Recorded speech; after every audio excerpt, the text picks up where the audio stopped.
Hey guys, I wanted to do a quick review of the Panasonic 12 to 60 millimeter f3.5 to 5.6 lens. And I find this to be a really interesting lens because it's the full frame equivalent of a 24 millimeter wide angle all the way through to a 120 millimeter decent zoom as far as like your everyday walk around focal range. So 24 equivalent, 50 millimeter equivalent, and 120 millimeter.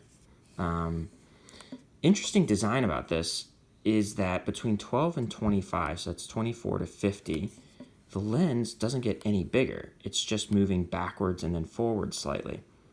So I think that while you're doing wide angle shots and normal street photography, you've got a very compact camera. Once you need to zoom in, of course, it's getting bigger out to 120, but it's almost like having two different lenses. So you've got your short to mid range, and then you need to capture something a little bit farther away. No problem. It's just going to get a little bigger. So I wanted to show the way that the inside of this lens moves to keep it so compact. So we're at 24 here. So first it goes backwards inside, and then the outer barrel extends. So that's the way they're accomplishing this compact size on this lens. Really like it. I think it's super cool. I have it mounted to an E-M10 by Olympus. This is the Mark 1. Tiny little camera body. I mean, it's like hard to imagine how they were able to get this much capability into such a small camera body. And so I wanted to have a lens that would match the size of this body and not become cumbersome. So I think it's really cool overall.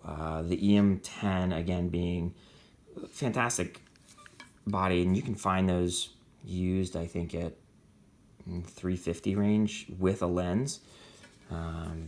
Maybe even better than that if you're really searching.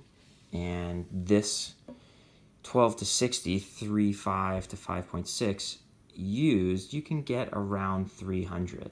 So $500 to $600 used combo. I think this is a really nice, tiny, everyday walk around, mostly daytime because of the aperture limitation here, but really all good all-in-one camera, and I just wanted to share that. I think the sharpness of this lens is perfectly fine.